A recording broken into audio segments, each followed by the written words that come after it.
Okay, today I'm going to do actually a two-part video. I'm going to do 5 quick acrylic sketches that I work with my students. It's a primary exercise just to get them acquainted with painting. And then after that, I'm going to take my subject matter and show you how to make a nice breakfast out of it in your toaster oven. Okay, so there's the subject matter. 3 beautiful grapefruit, pink grapefruit, by the way. And then keep in mind this is a beginning exercise, but it's good for anybody who, if they are feeling intimidated by acrylic paint or just stopped and can't, they have a painting block. This is a good way of just breaking through that and throwing everything out the window and working with paint. And lots of times the results are really, really so there's just a simple spiral bound sketchbook. And then I have a container of water. I have 1 pencil and 1 brush. And then here's this lovely palette. You can use anything for a palette. I like this one because it's made out of a material where when the paint dries you can just peel it. And what I've placed on the palette here are acrylic paint. I want to make sure I have enough. White, yellow, purple, red, and so what I'm going to do here is just get the basic shapes down, not paying too much attention to, if you know, it's fairly accurate, it's fine. What do we have here? We've got an oval, some handles, and the clock is ticking. There's a reason for working fast. A lot of it has to do with getting your brain out of the way. We can really consider these sketches. We're just really going to be sketching with acrylics. And acrylics are nice that way because they dry quite quickly, especially on paper. So what we're working for here is just getting the basic color down.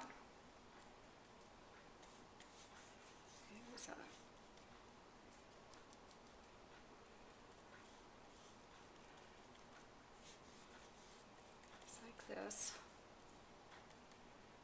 Handles.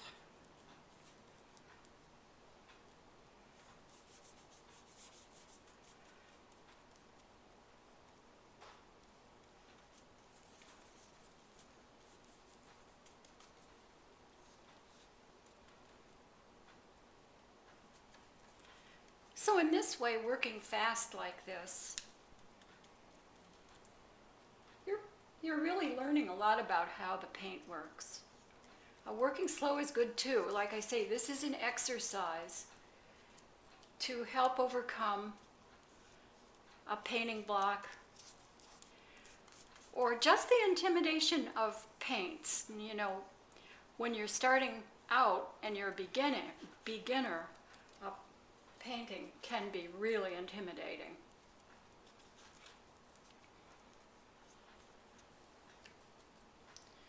Just blocking in some simple shadows here, and I'm just about done.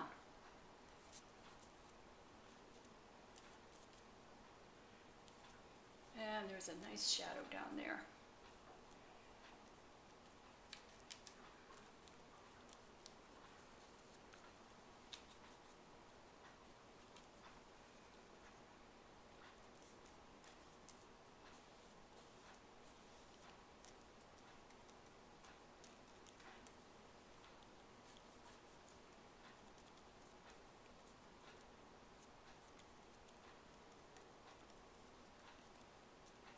All right, and I would consider this sketch done.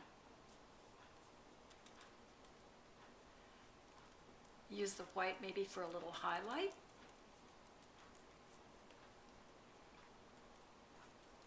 Bring in some darker color there.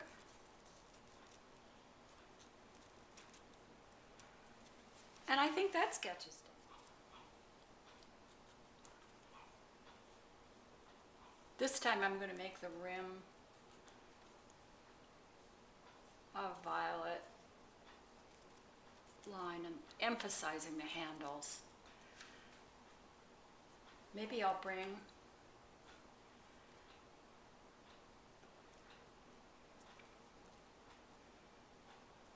some violet in, and I would say that this sketch, and this time I think I'm going to make the rim yellow.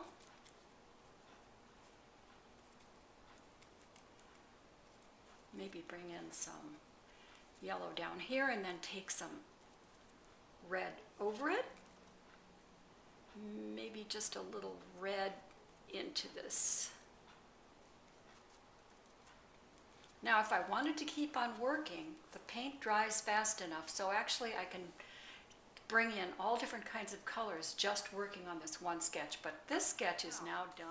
One of these is going to become a painting, and then you look at them and you see which one would be the best for the painting. And this is the way you get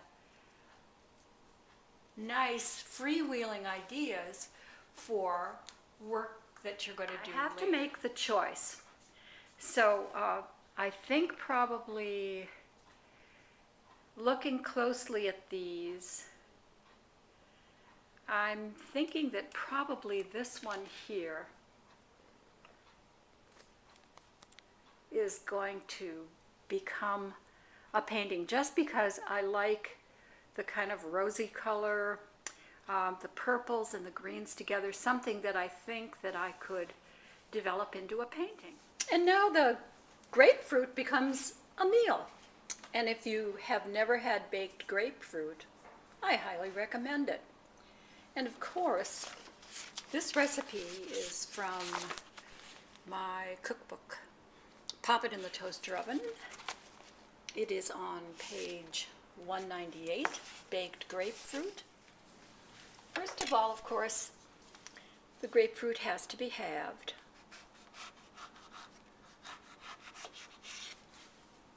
Okay, and then it has to be sectioned, and this works pretty well with a serrated knife like this.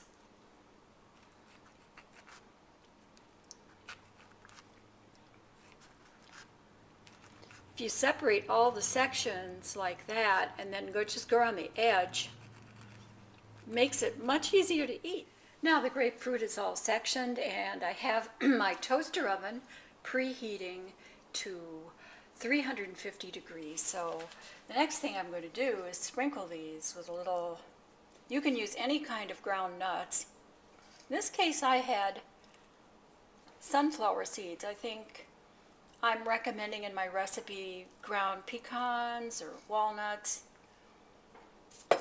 And then any kind of jelly will do. In my recipe I have a currant jelly, a teaspoon of currant jelly. In this case, this is a really nice blackberry jelly.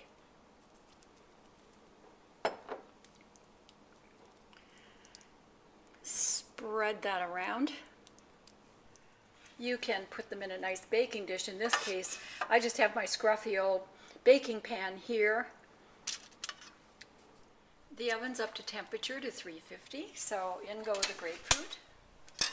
And I'm going to set the timer for 20 minutes. What we're looking for is they should be slightly browned and just soft. Baked grapefruit. Perfectly done. It took 20 minutes at 350. Painting out of the sketches that I did of the grapefruit, and this is the one I'm going to be working on, and that's another video. And of course here is the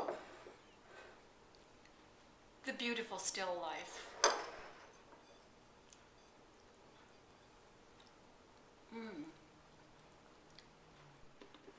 We're certainly getting some leverage out of this, aren't we?